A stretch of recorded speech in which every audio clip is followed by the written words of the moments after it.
Lindsay Cameron had never imagined that her desire for a quieter life would turn into a psychological standoff with a neighbor whose presence felt more like a looming structure than a fellow resident. After spending over a decade entrenched in the chaos of urban agriculture management for a major supply chain corporation, Lindsay burned out in silence. Her days had once been measured in clipped calendar events, memos, and back-to-back video calls with people who never saw dirt under their nails. Her nights, meanwhile, were consumed with spreadsheet recalibrations, emergency irrigation audits, and the low but persistent ache of anxiety that settled just below her sternum like a buried wire. When the silence finally broke, it did so not with a dramatic outburst, but a quiet and deliberate exodus. She sold her condo, took the modest inheritance left by her late uncle, and bought herself 5 acres of modest, zoned land 2 hours out of the city. It wasn't glamorous. It didn't have old-money charm or colonial bones to photograph. But it had something she had come to crave more than anything: autonomy. The land had been part of a subdivided rural parcel, left mostly undeveloped apart from a weather-worn shed and a slightly leaning fence. The previous owner had kept chickens and dabbled in compost sales, but had long since stopped maintaining anything with consistency.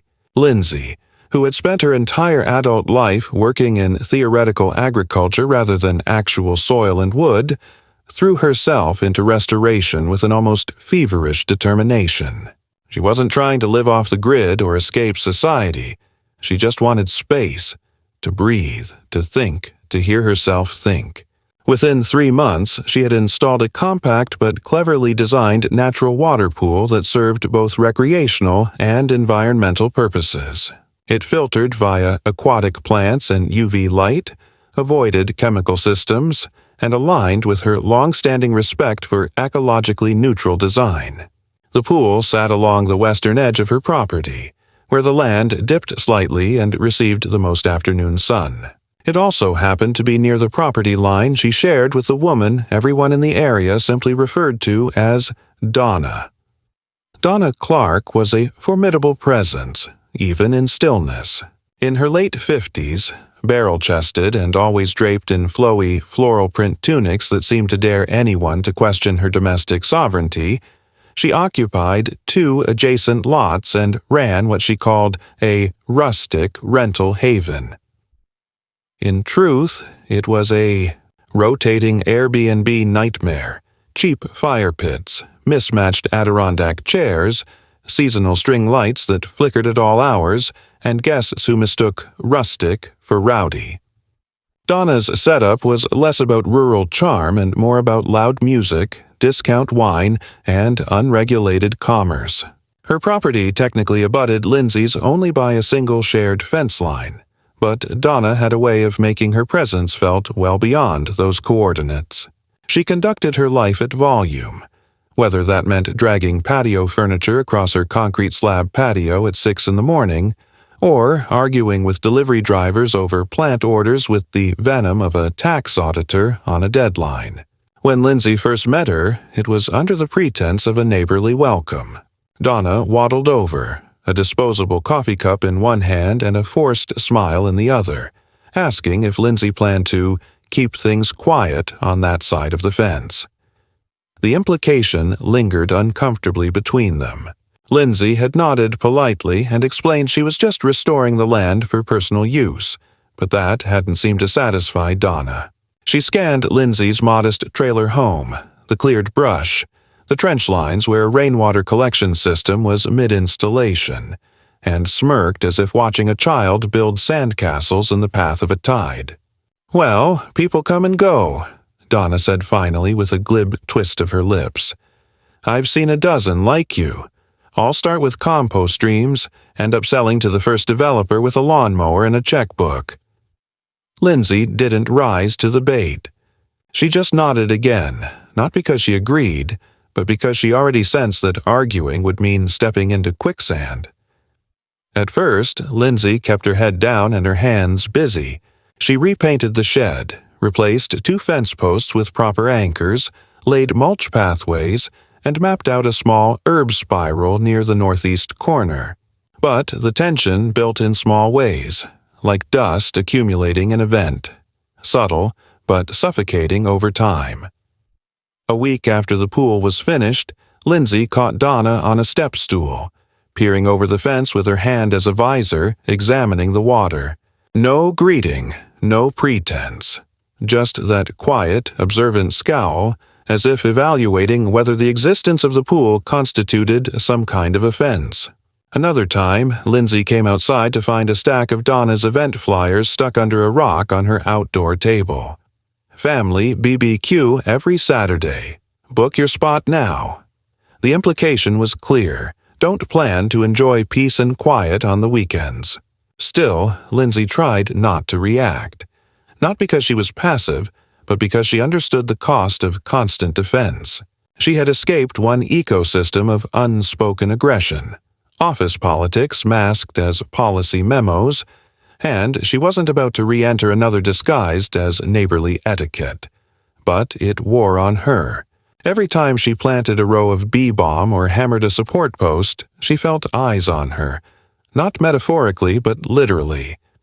Donna had cameras, not pointed at her own drive or guests, but outward, along the fence, toward Lindsay's plot. The red recording light was visible even at dusk, a tiny dot that pulsed like a warning. The first real escalation came not in the form of a confrontation, but in something much quieter.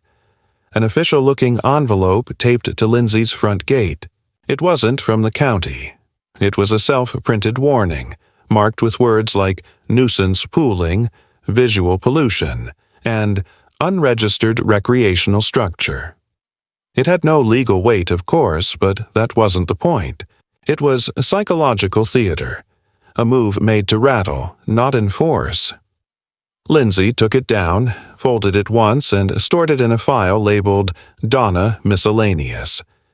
She refused to play, but she wasn't ignoring the game. She kept her documentation sharp and her voice even. She started keeping written logs. Who said what, when music started, where cars were parked.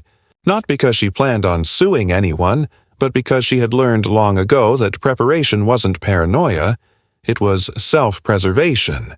And yet, no amount of preparedness could have preempted the moment she walked outside one muggy morning and saw the surface of her water pool slicked over in garish yellow paint. It wasn't just spilled. It was intentional. Thick ribbons of synthetic gloss swirled across the water like a crime scene reinterpreted as abstract art. The aquatic plants floated belly up, choked by the toxicity, and the small frogs that had started to nest in the shallows were nowhere to be seen. Lindsay didn't cry. She didn't scream. She simply stared for a moment, then turned around, walked back inside, and wrote down the date and time in her logbook before calling the local sheriff's non-emergency line. What unfolded after that wasn't just a story about a petty neighbor dispute. It was a test of what happens when quiet resistance meets loud entitlement, and what one woman is willing to do not to win, but to refuse surrender. Because as Lindsay stood at the edge of her poisoned water, the sun rising behind her and the fence casting long shadows across the surface, she realized something that changed everything.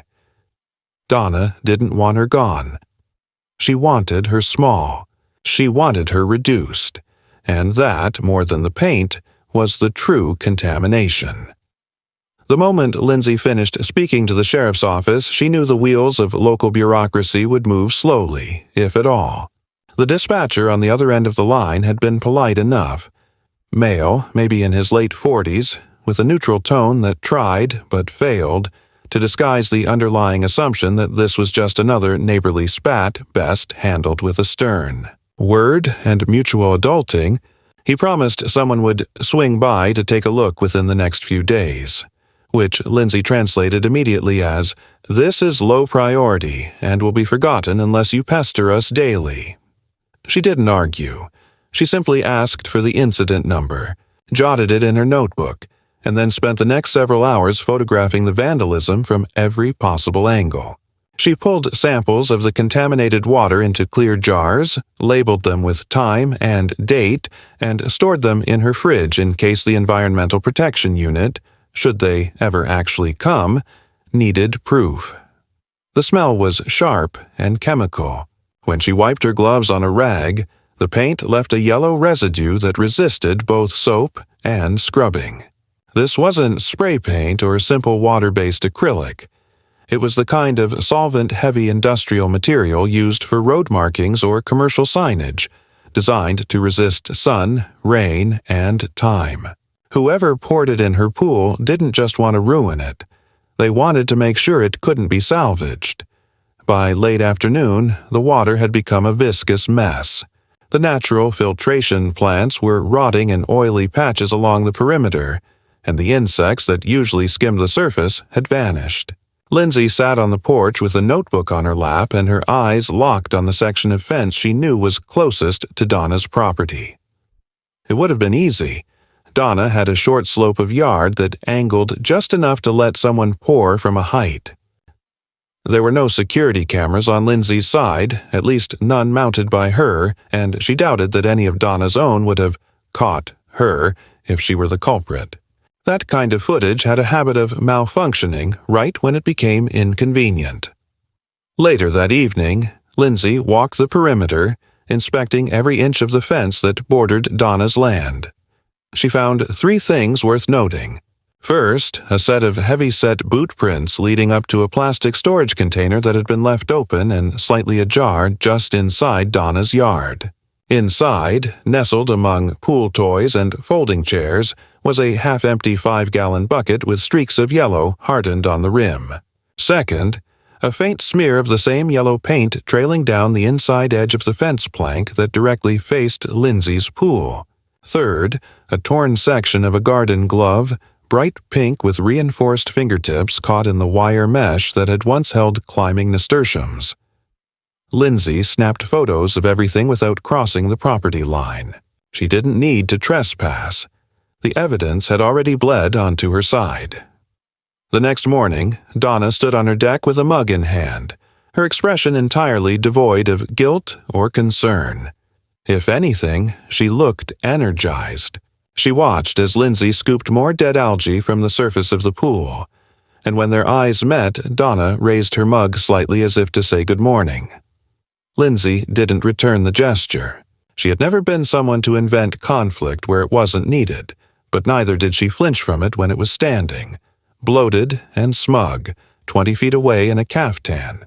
For the first time, Lindsay felt the very real shift from irritation to danger, not physical, not in the traditional sense of fear, but something colder and harder. Donna was not just difficult. She was deliberate. The attack on the pool hadn't been impulsive. It had been calculated. By midweek, the sheriff's deputy finally arrived. He was young, pleasant, and entirely out of his depth. He took photos with his phone, jotted down Lindsay's summary of the situation, and nodded solemnly when she showed him the sample jars and printed photographs. He asked a few questions. Had she seen anyone? Did she have cameras? Was there anyone else who might have wanted to damage the pool? But his posture told her everything she needed to know. There would be no investigation unless she pushed for one. "Donna," he said with a shrug. "Seems like she's been around here a long time." That was law enforcement code for she knows people, has influence, or at least the illusion of it, and no one wants to stir the pot over a backyard feud. Still, Lindsay insisted the report be filed. She submitted the photos, offered her physical samples, and even requested the deputy knock on Donna's door for a statement, which he did, reluctantly. Lindsay watched from her kitchen window as he spoke to Donna, who wore a wide smile and clutched her chest in mock disbelief. Her head shook slowly. She pointed once toward Lindsay's yard, then spread her arms in the universal gesture of helpless confusion. The deputy came back 10 minutes later and told Lindsay that Donna had no idea what happened, but did recall hearing splashing sounds and shouting coming from Lindsay's yard 2 nights prior. The implication hung there like a damp rag. Maybe it wasn't sabotage. Maybe Lindsay just didn't want to admit she'd messed up her own system. Lindsay didn't even bother to respond. She thanked him, shook his hand, and closed the door with her jaw clenched so tight it sent a pop through her temple. That night, Lindsay lay awake listening to the hum of her ceiling fan and the occasional rustle of the wind against the siding. Her muscles ached, not from labor but from restraint. She had documented, reported, collected, followed all the expected channels, and it had bought her nothing. She didn't want revenge. She didn't want confrontation. What she wanted was simple: the ability to enjoy what she'd built without someone trying to erase it. In the following days, the tension escalated without direct interaction. Donna began hosting impromptu gatherings on weeknights, something she hadn't done before. Trucks arrived late, headlights sweeping across Lindsay's bedroom window. Loud laughter, shrieking children, the occasional clang of dropped beer bottles. None of it technically illegal, but all of it intrusive. Once, Lindsay stepped out to find her mailbox open and filled with a crumpled pile of takeout menus. The edges were soaked in some kind of sugary drink, attracting ants.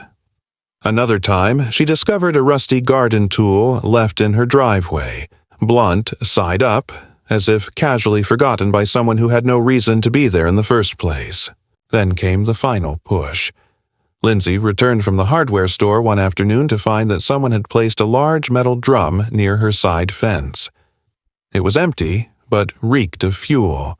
Beside it, propped against the fence post, was a yard sign from Donna's property, reading, "Private family property, no viewing."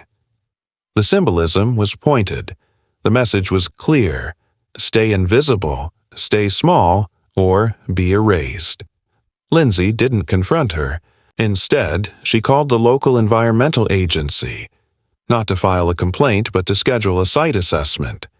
She told them about the contaminated water, the illegal dumping, the proximity to the community well system. She had records now, samples, photos, a paper trail. The next phase wasn't about escalation. It was about pressure, methodical and sanctioned.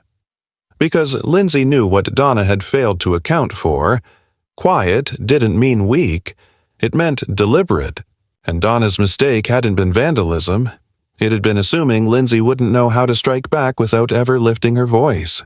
In the days that followed the environmental agency's scheduled visit, which to Lindsay's satisfaction was neither delayed nor rescheduled, there was a palpable shift in the way Donna operated. Lindsay had made sure everything was in place for the inspection. The sealed paint samples still stored in her refrigerator, the printed timeline of events with photographs attached in chronological order, the location of the pool in relation to the fence, and a highlighted section from the local zoning guidelines that clearly outlined the legal parameters for water features and waste runoff on private agricultural parcels. She met the two-person team from the agency on a humid Wednesday morning, guiding them calmly through the site, answering questions without emotional inflection, showing them the dead aquatic plants, the sheen still faintly visible along the stones, and the file of documentation she had kept since day one. Neither inspector gave away much, but Lindsay noticed their nods, the silent exchange of glances between them as they saw the rusted bucket across the fence in Donna's storage corner, and the faint line of discoloration on the ground where the yellow paint had likely traveled before dripping into the pool. They said little when they left, just thanked her and promised she'd be contacted if anything required follow-up.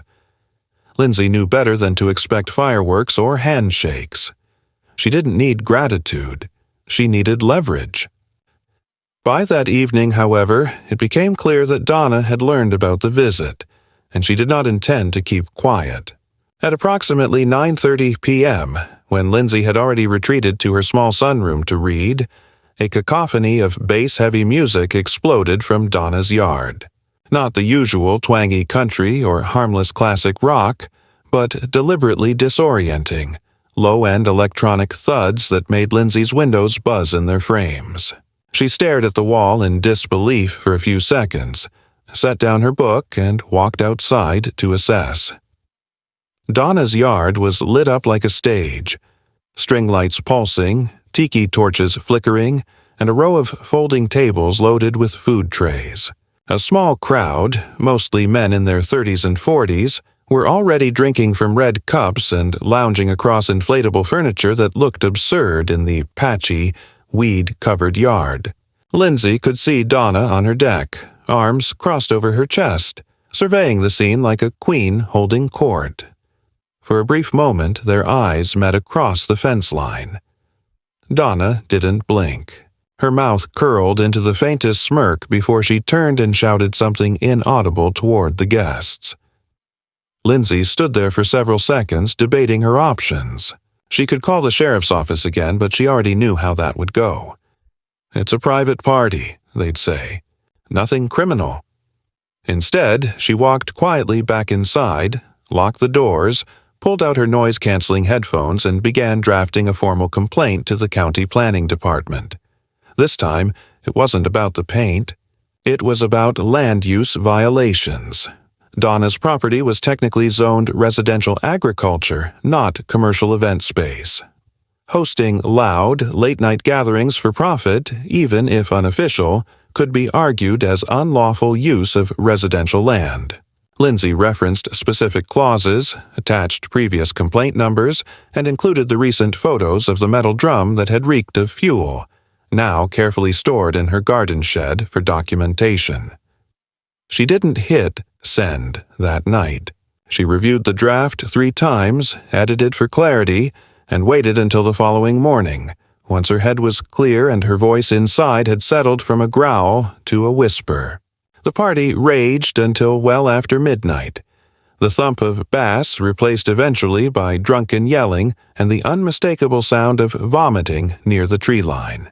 At one point, Lindsay heard a car engine rev loudly, tires spinning out, and then a sharp metallic thud. Someone had clipped the corner of her mailbox. In the morning, the post was bent, the box dented, and a beer can sat atop it like a trophy. Lindsay took more photos, updated her log, and finally hit send on the county complaint. No confrontation, no shouting over fences, just pressure, quiet and lawful, like a current beneath the surface. 2 days later, a black SUV marked with the county seal parked in front of Donna's property, and 2 officials stepped out wearing khaki field uniforms. Lindsay didn't watch directly, but she heard voices raised, Donna's among them, unmistakable in its shrill protest. The visit lasted 20 minutes. Later that afternoon, Donna wheeled 2 large trash bins to the curb and began dismantling one of the folding tables under the watchful eye of a man who appeared to be reading off a clipboard. By sunset, the lights in her backyard remained off. Lindsay took no satisfaction in it, at least not the smug kind. What she felt was closer to vindication, and beneath it, a strange calm, as though her home had regained some of its original silence. But Donna wasn't finished. The next day, Lindsay returned from the feed store to find a printed flyer taped to the door of her shed. It read, "Beware, untreated water source. Not safe for animals or children." It was printed on glossy paper with bold black font and a faded skull and crossbones graphic. Lindsay peeled it off slowly, folded it once, and dropped it into a Ziploc bag. That evening, a knock came at her door. Not a hard one, just a tap, almost casual. A man in his late 60s introduced himself as Richard, said he'd recently rented Donna's smaller unit for a week-long stay, and asked quietly if the sign was true. "She told me you built it with runoff from the septic field," he said. Lindsay blinked. Her chest tightened, not with fear, but incredulity. Donna had escalated into slander. Lindsay explained calmly that her water system was closed-loop, inspected, and aligned with county code. Richard nodded, apologized, and left. It didn't stop there. For the next 3 days, different visitors passed by the fence, guests from Donna's side whispering and pointing. One man even lifted his phone to take a picture of the pool, until Lindsay stepped into his line of sight and stared at him until he backed away. No words, just pressure. Quiet and sustained. She didn't need to shout. She just needed to remain exactly where she was. On the fourth day, Lindsay installed a discrete motion sensor light and a solar camera facing the pool, not because she was afraid, but because she knew what documentation meant. The camera linked directly to her cloud storage. No wires, no visible signs. She kept the lens partially obscured behind a wind chime. The next incident came not from Donna's guess, but from Donna herself. Lindsay was pruning back her herb spiral when she heard the telltale creak of the side gate. She turned to see Donna standing just outside the boundary line, one hand on the wooden post, the other gripping a half-finished coffee cup. "Thought I'd tell you," Donna said without preamble. "Some folks ask me why you're building all that if you're not renting. Just seems wasteful, doesn't it?" Her voice was sweet, saccharine, almost concerned. Lindsay didn't respond. She waited. Donna's lips twitched. "Just saying. This land's not cheap to hold on to if you're not earning off it. Most people fold after a year or two. Market's always ready." Lindsay stared at her for a moment, then walked back to her shed without speaking. She didn't slam the door. She didn't roll her eyes. She wrote everything down, time-stamped it, and emailed a summary to herself. A habit she had developed long ago, during her time in corporate work. Build the file, keep the file, protect the file. And that night, for the first time, she allowed herself one small retaliation. As the moon rose over the treetops and Donna's house fell into darkness, Lindsay poured a bucket of her strongest compost tea along the interior of her fence, right where Donna's string lights dipped low across the line. By morning, the scent would linger, earthy, ripe, unmistakably organic. Not illegal, not obvious, but certainly present. And for someone like Donna, whose public aesthetic relied on curated scenes and curated smells, it would be nothing short of an assault. Not the kind that left bruises, but the kind that made the walls feel like they were closing in. 3 weeks passed in the kind of tense silence that doesn't come from resolution, but from anticipation. Lindsay continued her routine with mechanical discipline, rising early, tending the herb beds, repairing the damaged irrigation valve, cleaning the barn gutters before the autumn rains could set in. But underneath the movements was a persistent awareness that things were not settled. Donna had not retaliated directly since the compost tea incident, and while Lindsay had no proof the message had landed, the sudden appearance of citronella torches and large scented candles strung up along Donna's back patio seemed to speak volumes. The silence, however, was not an end. It was a coil. And Lindsay, through habit and instinct, kept everything prepared. Documents, logs, backups of every camera clip, emails she sent herself at night like whispered reminders. Fence inspected today, found no signs of tampering, but the right corner seems to have been brushed by something heavy. Small notes, mundane on the surface, but in context they stitched together a pattern, a net. Then came the call. The local zoning officer, a woman named Janine, whom Lindsay had only dealt with once before, left a voicemail. "Miss Cameron, we received a request to verify the parameters of your pool structure. Apparently, there's been a complaint that it extends within an illegal setback distance from your western boundary. It's probably nothing, but we're required to investigate. Please call me back so we can schedule a visit."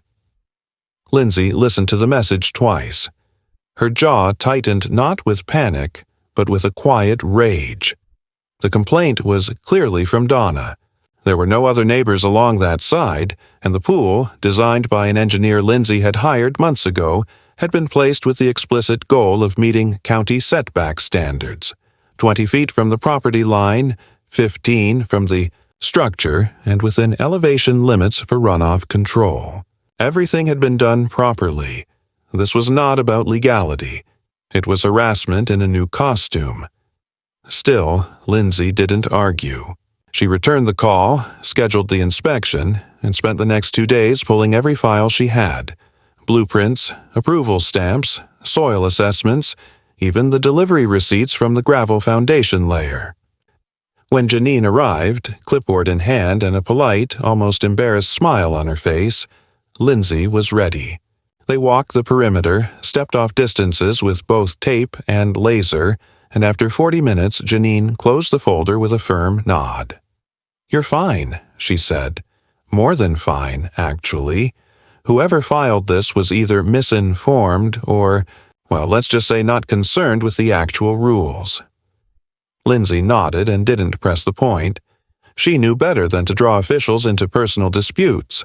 Janine left with a copy of the documents for the file, and Lindsay watched her SUV pull away, leaving behind a dust cloud and the faintest scent of honeysuckle from the roadside bloom.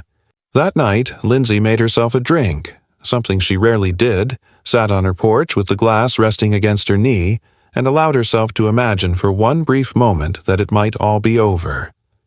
But relief never took root. And when, the next morning, she found a dead possum sprawled beside her compost bin, bloated and buzzing with flies, she knew that hope had been misplaced. The animal's body hadn't arrived there naturally. There were no signs of struggle or scavenging. It had been placed, staged, not close enough to be legally questionable, but unmistakably deliberate. A warning or a message, but certainly not a coincidence. Lindsay didn't call animal control. She put on gloves, dug a deep hole beyond her main garden row, and buried the possum with lime and cedar shavings. Then she went inside, pulled out a pen, and marked a red asterisk beside the day's entry in her logbook. That same evening, she sent an email to the County Animal Services Office asking a general question about procedures for dealing with sudden carcasses near food-growing areas. She didn't name Donna. She didn't need to. What she wanted was documentation, footprints in the bureaucratic sand, laid carefully, step by step. By the end of the week, Lindsay's mailbox had been vandalized a second time. This time not bent, but removed entirely. The post snapped clean at the base and left lying in her driveway like a pulled tooth. She didn't bother repairing it. She ordered a post office box instead. She knew the rhythm now. Donna was escalating not in volume, but in intimacy. The attacks were becoming more personal, more symbolic. Male, waste, animals. And then, the most telling blow. One afternoon, Lindsay received an email from a contractor she had been trying to hire to trench and install a backup gray water line. "Sorry," the message read. "I was told by a local contact that the neighbor on your west side's had issues with property encroachment and vandalism. I'm not looking to get involved in anything messy. Best of luck." No signature. Just that brief note and a hole where a reliable solution used to be. Donna had started poisoning Lindsay's future, not just her present. But the moment that marked the true midpoint of it all came later, and it came unexpectedly. Lindsay was working in the shed, sorting tools, when she heard a vehicle stop at the base of her drive. Not a delivery van. Not the familiar hum of Donna's SUV. This was older, boxier. When she stepped out, she saw a pickup with a faded logo for Tanner County Septic and Soil. A man climbed out, mid-40s, worn jeans, hands like stone. He looked around once, then made eye contact. "You Cameron?" he asked. She nodded. "I got a call from someone saying you needed a septic field inspection. Said there were leaks and that you had unauthorized gray water discharge over here." Lindsay stared at him, pulse rising, heat crawling up her neck. "I didn't call anyone," she said calmly, "and I don't have gray water discharge yet. I was planning a future install." The man squinted. "Well, someone sure sounded official. Used your name. Said you had problems and were trying to fix it quietly. I figured I'd better come check." Lindsay clenched her jaw, then forced herself to smile. "You're welcome to look around, but I'd like you to take a photo of your order form or the caller ID before you go. Just for my records." He looked confused but complied. After 10 minutes of wandering and seeing no issue, he tipped his hat and left, muttering something about how this neighborhood's gone real weird. Lindsay waited until he disappeared around the bend, then went straight inside. She forwarded the man's name and truck plate to the zoning officer, attached a photo, and described the event as potential impersonation of authority. It wasn't a direct accusation, just a note of concern. She didn't have to say what she suspected, that Donna had called pretending to be her or someone from a fictitious agency. Lindsay simply laid the pieces where they could be seen, should someone ever be forced to connect them. By that night, she understood one thing more clearly than ever. Donna wasn't just trying to intimidate her. She was trying to break her rhythm, to inject enough noise into her life that she'd lose focus, abandon the land, cut her losses. And that was when Lindsay's anger turned cold, because she realized that this wasn't a fight over space or water or aesthetics. It was a war of duration. And Lindsay had no intention of leaving first. The first true blow that came not just to Lindsay's property, but to her mental foundation, arrived 1 week after the fake septic inspection. She had just returned from the small farmer's market in town, where she had started to sell dried herbs and compost tea under the informal label Cameron Greens, when she saw the note pinned with a screwdriver to the side of her barn. The paper was typed, trimmed to perfect edges, and laminated, the way someone with a laminator and too much time prepares a false sense of legitimacy. It read, in bold block font, "Notice of Community Violation. Livestock odor and unauthorized fertilizer use detected. Public health may be impacted. Action may be taken." There was no logo, no signature, no date, nothing to tie it to any authority, but it was detailed and cold, and that was what gave it power. Lindsay stood staring at it for nearly a full minute before unscrewing it from the barn siding and carrying it inside like it was a lit fuse. She didn't have livestock beyond a handful of hens, and she had never applied anything but natural compost blends, which had been tested and documented. The implication, of course, wasn't about fact. It was about visibility, about narrative. Someone was working to frame her as a threat, not just to Donna's comfort, but to the broader community. That night, as the wind picked up and the scent of turned soil rose with the dusk, Lindsay began compiling a report she titled Pattern of Misconduct. It was not intended for the sheriff, nor the zoning board, nor even the EPA. It was for whomever would eventually be required to intervene when something serious happened, when an official could no longer pretend this was coincidence or mutual hostility. She included every documented incident, every photograph, every complaint made and unanswered, every subtle infringement and failed intimidation attempt.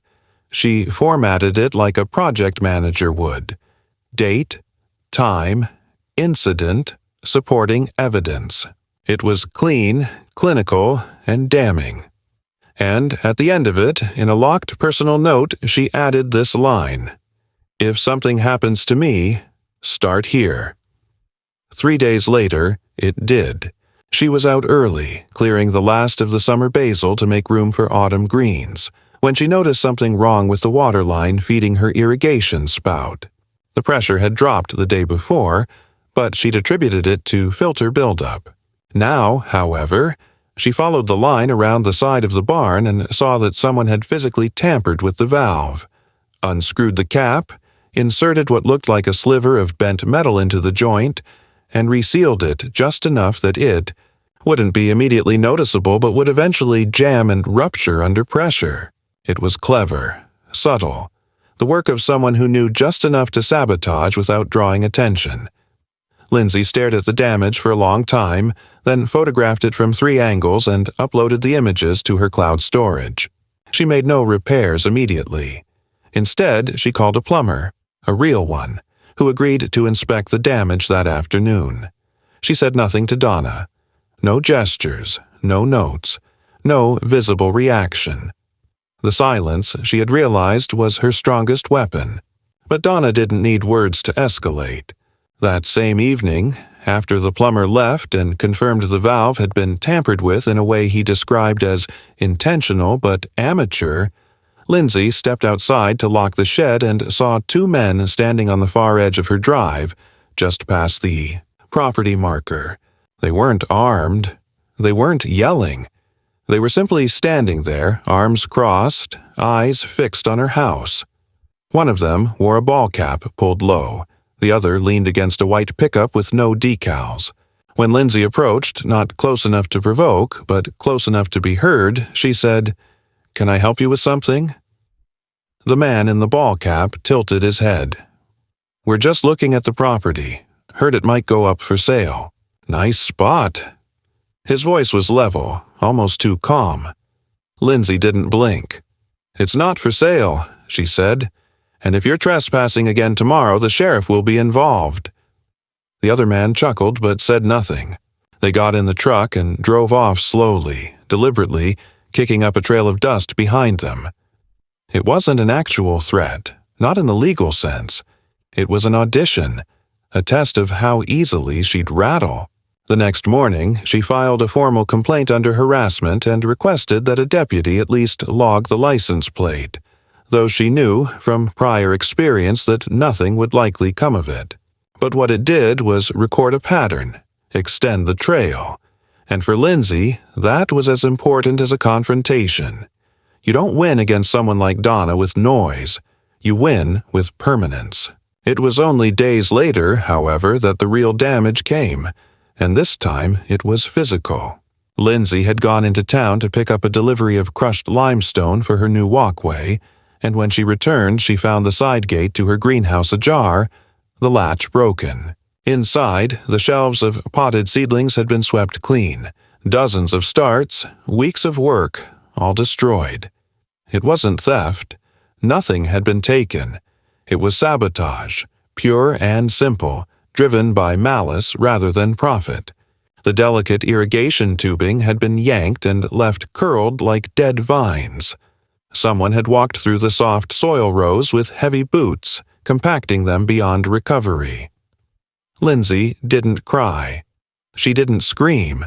She walked through the space slowly, taking photos, making mental notes, and then she called her insurance agent, not to file a claim, but to confirm that she had full coverage on all auxiliary structures. The agent confirmed, and Lindsay asked for a copy of the latest policy to be mailed to her P.O. box and emailed as backup. She then called a contractor, someone she had met through the market and vetted, and hired them to install motion-triggered floodlights, not only facing the greenhouse but angled in such a way that the beam would slice through the space between her shed and the barn like a security curtain. Still, the destruction left her shaken, not just because of the loss, but because of what it signified. This was not just Donna acting out. This was Donna with help, possibly renters, possibly acquaintances, possibly paid. But someone had crossed a line, literally and figuratively, and there was no going back. Lindsay responded not with retaliation but with infrastructure. She had learned that deterrence, when visible and silent, worked better than any warning. By the end of the week, she had installed a chain-link perimeter around her greenhouse, bolted from the inside.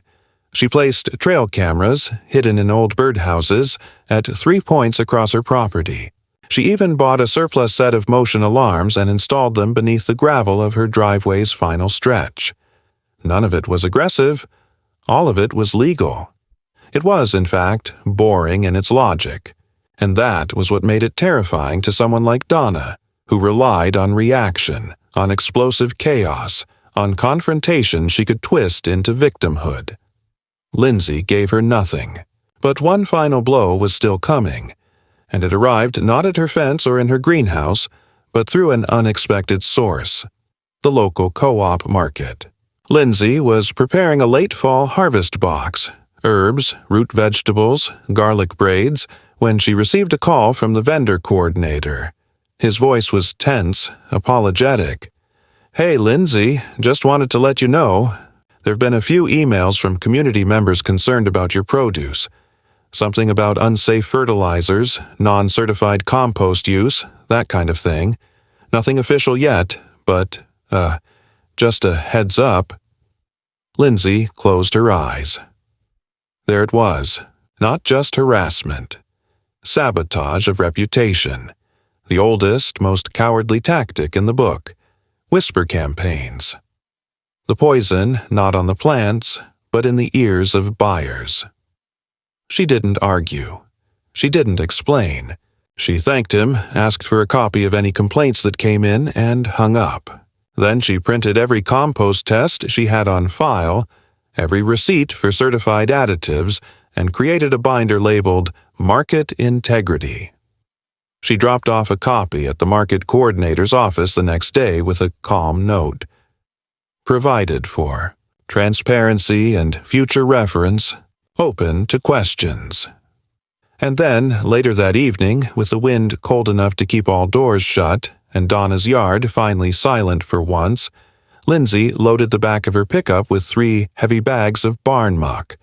Damp, fermenting, full of decaying, hay and wood shavings, and drove slowly past Donna's property. There, sitting half-covered by a canvas wrap like some absurd suburban shrine, was Donna's recently installed outdoor hot tub. Lindsay parked down the road, walked the bagged muck across the grass like she was taking out trash, and quietly tipped it over the fence into the tub. Not a word, not a sound, just gravity and compost and inevitability. Then she walked back to the truck, drove home, and slept for the first time in weeks without dreaming of retaliation. Because some things don't need to be announced. They just need to be done. The following morning, the air carried that distinct post-rain thickness that made every sound a little louder and every smell a little stronger. Lindsay opened the barn doors just before 7, the habitual creak of hinges strangely comforting, and was immediately struck by a new scent. Something acrid, artificial, out of place. Not manure, not compost. Something burned. Her pulse quickened as she scanned the grounds. Nothing looked scorched. The fencing was intact, the garden untouched. But as she rounded the corner toward the gravel path behind the greenhouse, she saw it. A line of blackened grass, curving in a semicircle along the base of the west fence. It was about 10 feet long, 2 feet wide, and still smoldering in the center where a melted plastic jug lay deformed in the ash. Someone had tried to set fire to her perimeter. Not dramatically, not to burn down structures, but to send a message. This was escalation by fire. The line was strategic, controlled, a threat disguised as coincidence. Maybe they'd hoped it would go unnoticed, or better, be blamed on weather, on kids, on a discarded cigarette. But Lindsay knew better, and she also knew this time it couldn't be met with silence. She didn't call 911. Instead, she contacted the fire marshal's office directly and requested an investigation for a suspected arson attempt. Then she went inside, uploaded the latest photos to her documentation folder, emailed a summary to herself, and changed the passwords on all her external security systems. Within 2 hours, a field officer arrived, young but focused, his boots already stained from previous calls.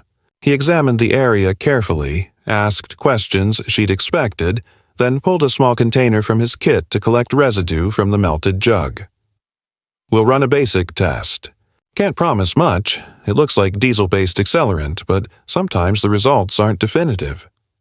Lindsay nodded, gave her statement, and handed him a printed copy of her log entries from the last 6 weeks.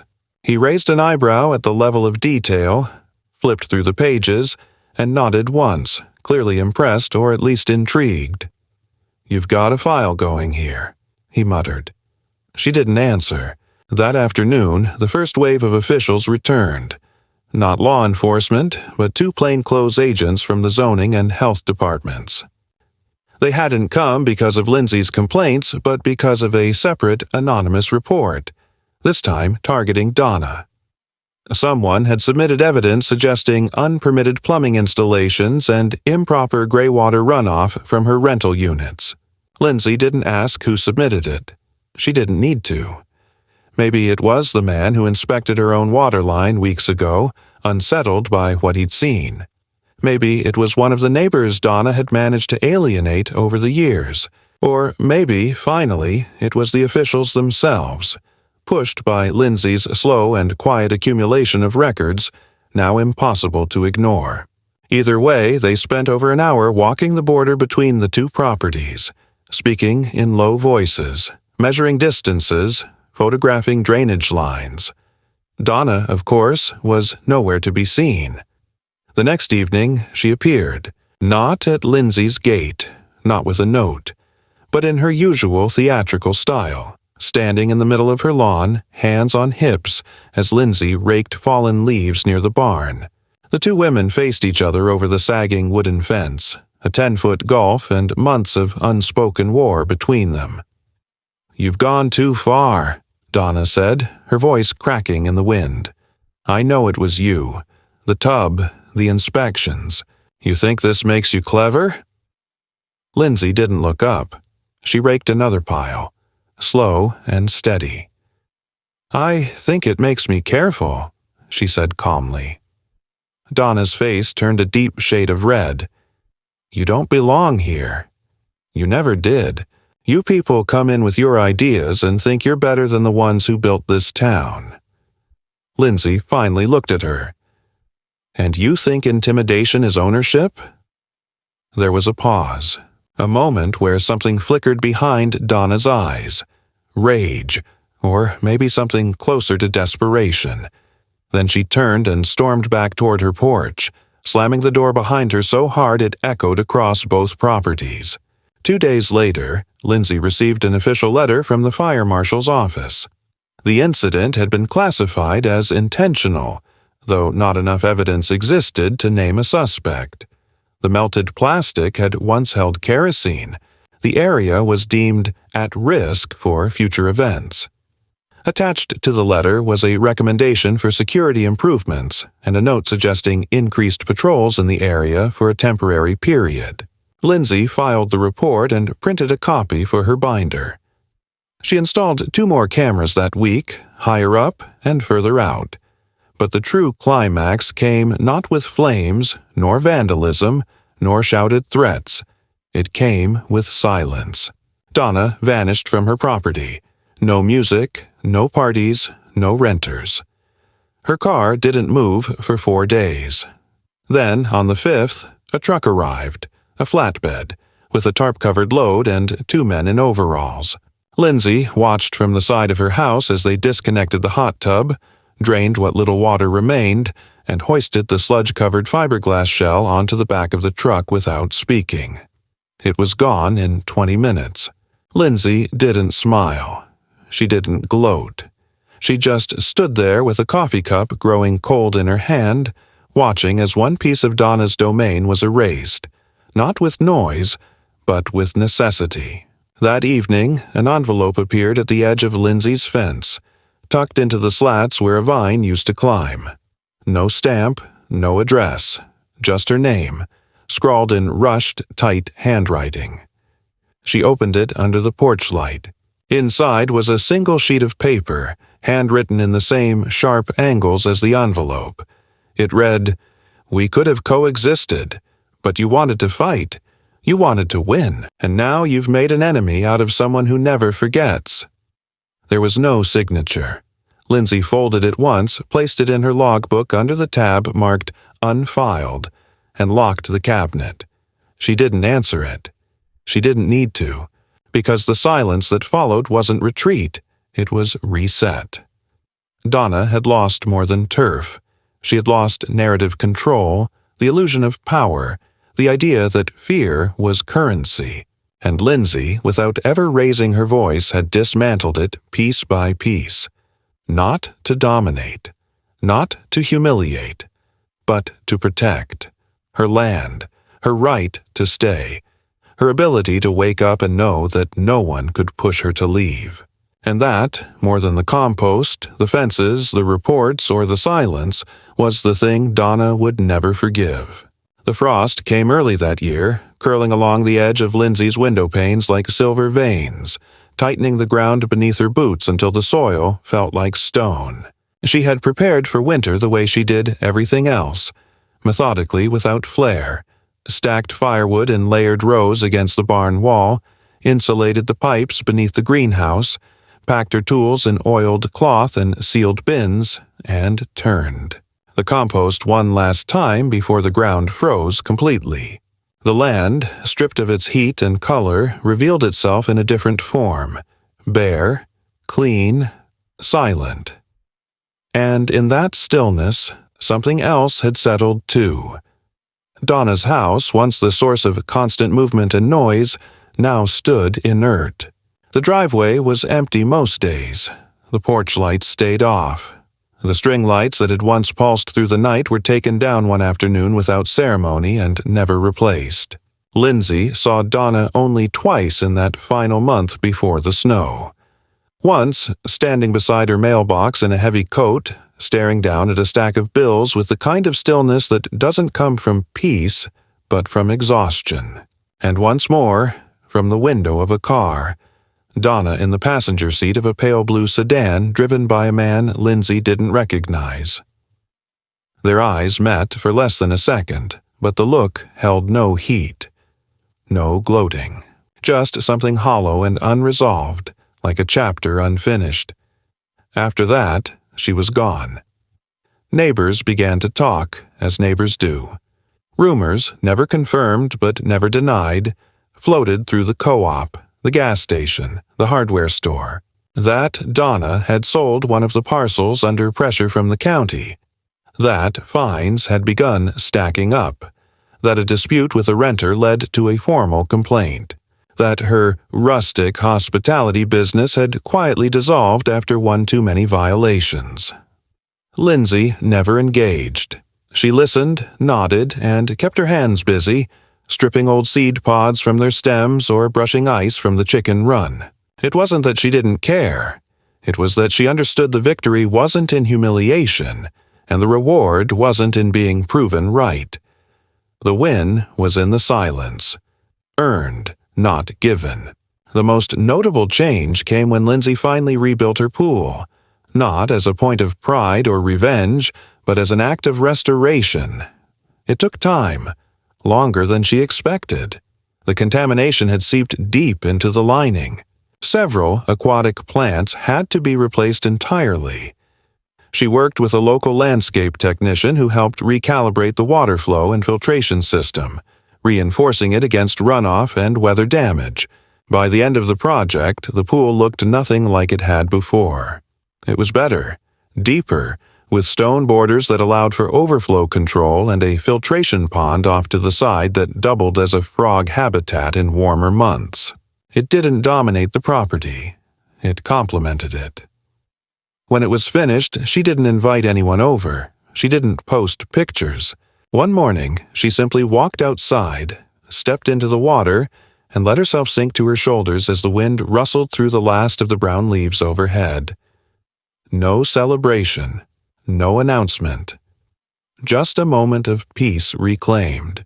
It wasn't until the first snow, light but sharp, that Lindsay noticed the full transformation of her relationship with the land. Not just the physical shift, the cleared fields, the rebuilt structures, the reinforced fence lines, but the internal one. The part of her that had once flinched at every unexpected sound, that had stayed awake at night waiting for retaliation, no longer lived in her chest like a second heartbeat. She had reclaimed not just space, but presence.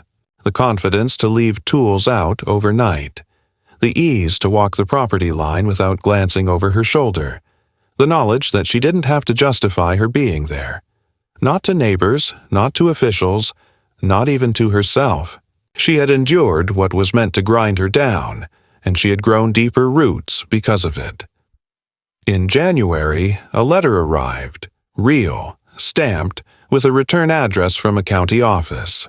It wasn't a threat. It was an invitation. The county was establishing a new advisory board for small-scale agricultural zoning, and someone had recommended Lindsay as a candidate. She read the letter twice before setting it aside, not because she wasn't interested, but because she understood the gravity of the shift. The system that had once ignored her complaints, dismissed her warnings, was now extending an open hand. Not redemption, not apology, recognition. Quiet, bureaucratic, but real. She eventually accepted, not out of pride, but out of purpose. If she could help create even one policy that protected another landowner from the same attrition by harassment tactic she'd survived, it would be worth the time. Spring came slow, as it always does when the memory of winter still clings to the corners of things. But the snow melted, and the soil softened, and the frogs returned to the filter pond like they'd never left. Lindsay planted again, this time less to restore and more to expand. She cleared a new patch of land near the eastern boundary, away from the old line of conflict, and sowed calendula, sage, and spearmint in careful rows.